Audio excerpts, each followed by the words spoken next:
6e jour. Défaut de naissance. Penses-tu que je suis une mauvaise personne ? Demande Julie avec une grande hésitation, presque comme si elle ne voulait pas réellement entendre la réponse. J'étais étudiant, travaillant dans un restaurant, et elle était une de mes collègues qui critiquait férocement ma foi jusqu'au ridicule.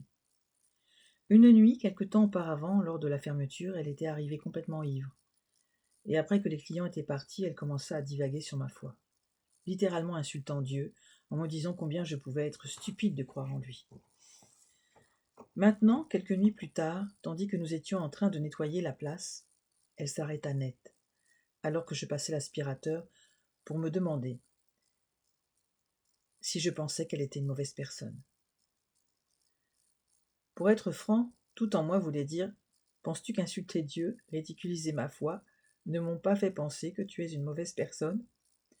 Mais cela aurait été un jugement, une arrogance, et même une critique. Cela aurait été un mécanisme de self-défense, mais pas réellement ce qu'elle avait besoin d'entendre. Profondément dans leur cœur, la plupart des gens veulent croire qu'ils sont bons, même bons assez pour gagner une éternité favorable. En plus de ça, quand vous essayez de pointer des défauts, la réponse typique, pour chacun d'entre nous, est de nous défendre. Nous voulons sincèrement croire que nous sommes plutôt bons. Malgré tout, je n'ai jamais rencontré quelqu'un qui pouvait prétendre être parfait. Intéressant, non ? Nous ne dirons pas que nous sommes parfaits, mais nous ne dirons pas non plus que nous sommes mauvais. Quelque part, les humains, nous avons créé une zone grise qui pourrait se définir ainsi. Pas si mauvais. Cette zone grise soulage notre conscience, pour la majorité des hommes, parce que chacun a ses propres limites ou modèles et qu'il y a toujours quelqu'un de plus mauvais que soi auquel on peut se comparer. En général, nous pensons que nous sommes assez bons, aussi longtemps que nous pouvons pointer quelqu'un de pire que nous-mêmes. C'est comme un petit jeu d'étrange que nous jouons. Essayez de faire semblant d'être OK avec Dieu. À ce moment-là, au restaurant, Julie voulait me faire dire ceci. Elle voulait me faire dire « Julie, je sais que tu as des défauts, mais tu n'es pas si mauvaise. » Après tout, avec mes propres défauts, qui suis-je pour la juger, n'est-ce pas ? Je sentais que sa question n'était pas superficielle. Elle voulait sincèrement savoir dans son cœur où je pensais qu'elle en était avec Dieu. Voulez-vous savoir ce que je lui ai répondu ? Je lui ai répondu ce que la Bible dit. Julie, ce n'est pas uniquement toi.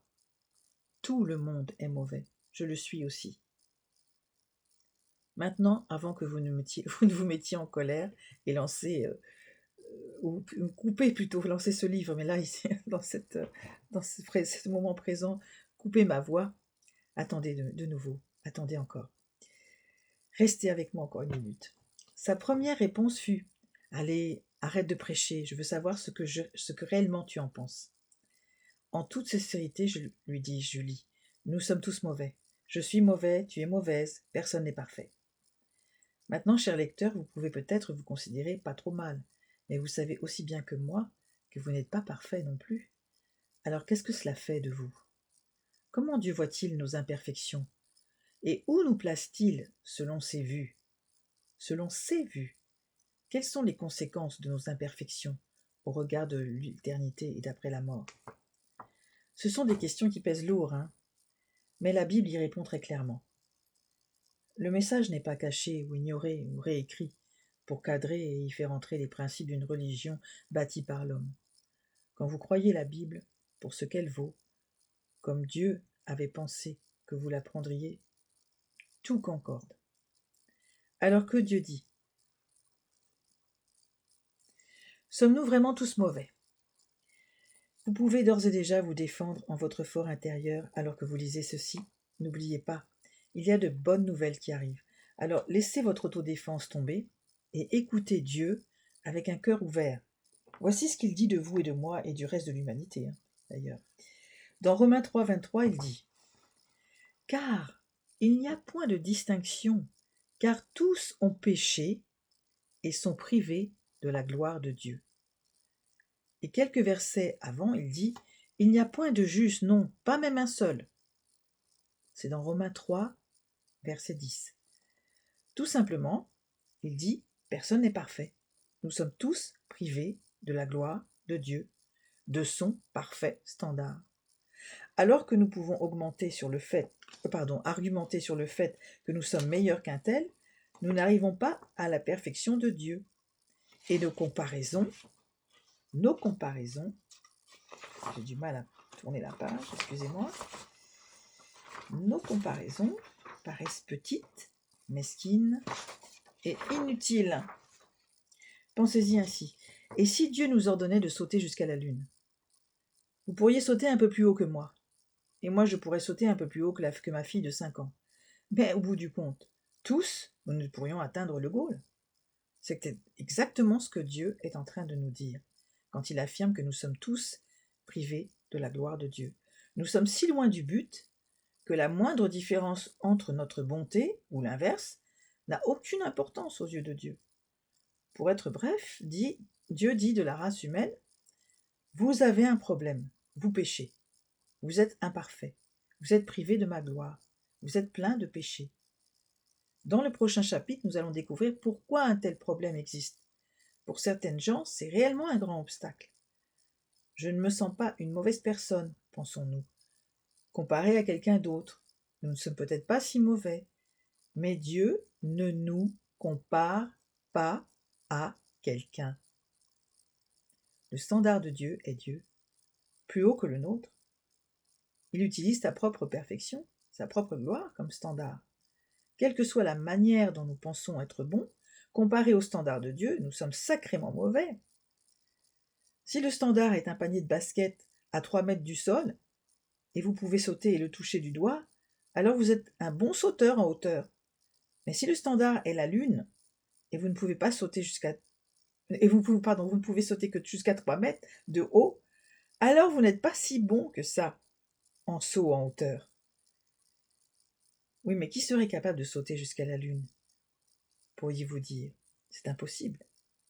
Exactement. C'est impossible. Je peux déjà vous imaginer en train de penser, mais êtes-vous en train de me dire que Dieu a définitivement un standard impossible à atteindre? Oui, c'est ce qu'il fait. C'est ce qu'il fait selon sa parole. Il nous compare à un parfait standard. Pourquoi le ferait-il quand il sait qu'il nous est impossible de nous y mesurer?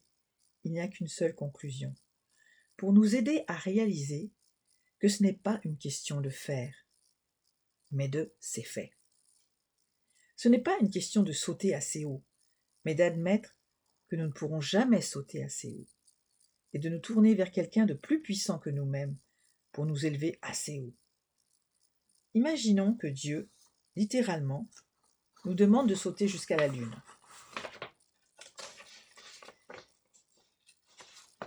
Pour aller au paradis. Essayeriez-vous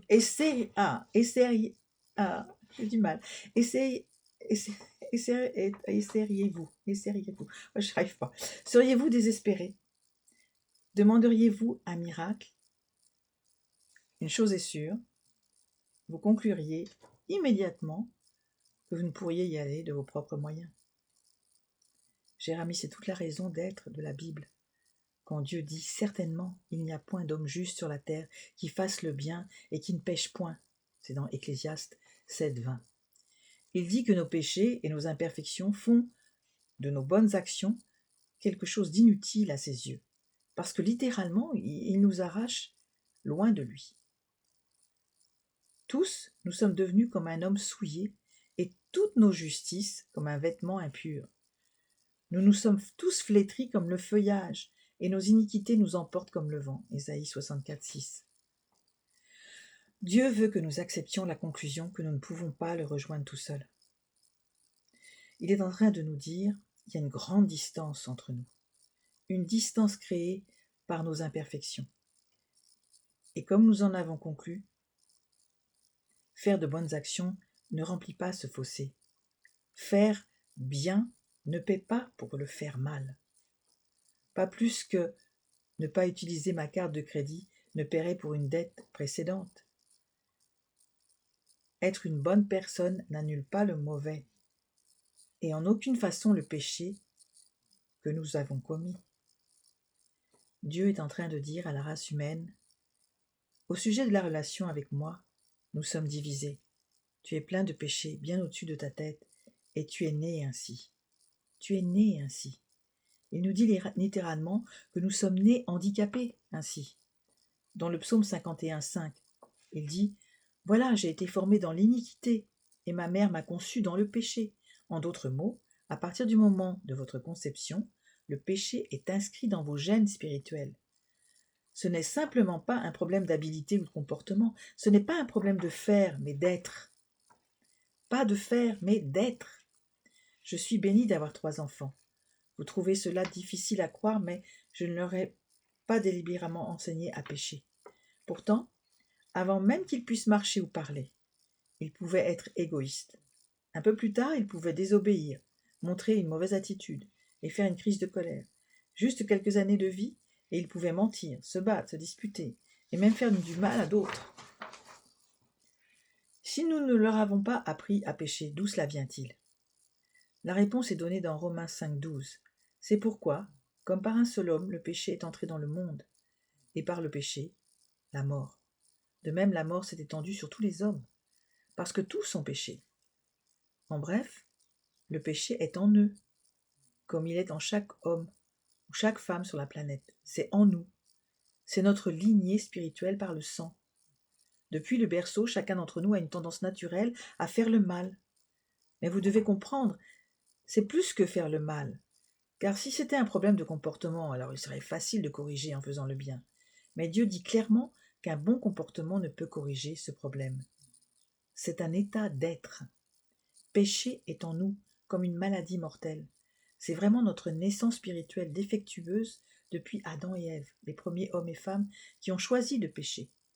Oui, cher ami, que vous l'aimiez ou non, vous êtes né spirituellement défectueux. Vous êtes né d'une naissance spirituelle extrêmement défectueuse qui vous a rendu imparfait devant Dieu et vous a séparé de lui. Il le dit dans Éphésiens 2,1. Et vous étiez morts dans vos fautes et dans vos péchés.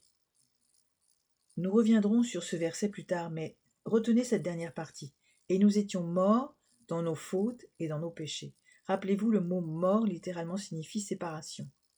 Vous et moi sommes naturellement séparés de Dieu, morts, selon Dieu, de par notre nature pécheresse. Je sais que ce n'est pas là ce que la psycho populaire vous raconte au sujet de vous-même. Ce n'est pas non plus ce que vous avez envie d'entendre. Mais niez-vous que vous êtes imparfait? Pouvez-vous accepter le fait que vous avez raté la cible et que votre naissance spirituelle défectueuse a causé une immense séparation entre vous et votre Créateur? Tout ceci semble être de bien mauvaises nouvelles, mais quelquefois il faut accepter les mauvaises nouvelles avant de pouvoir vivre les bonnes. Et que se passerait-il si vous aviez une forme de cancer qui se traite bien? Voudriez-vous connaître la mauvaise nouvelle afin que le docteur puisse vous donner la bonne? N'aimeriez-vous pas entendre ceci? Vous avez contracté un cancer, mais nous avons le traitement qui le soigne? Bien, avant de pouvoir comprendre le traitement de Dieu, il faut que vous acceptiez le diagnostic. Le diagnostic de Dieu est simple. Tu es né spirituellement défectueux et tu es incapable de garder mon parfait standard. Quelque chose de supernaturel doit être fait pour te ramener à moi. Pourquoi ce défaut de naissance pose-t-il tant de problèmes? Pourquoi Dieu ne peut-il hausser le sourcil devant notre imperfection et passer à autre chose? Bonne question. Trouvons la réponse.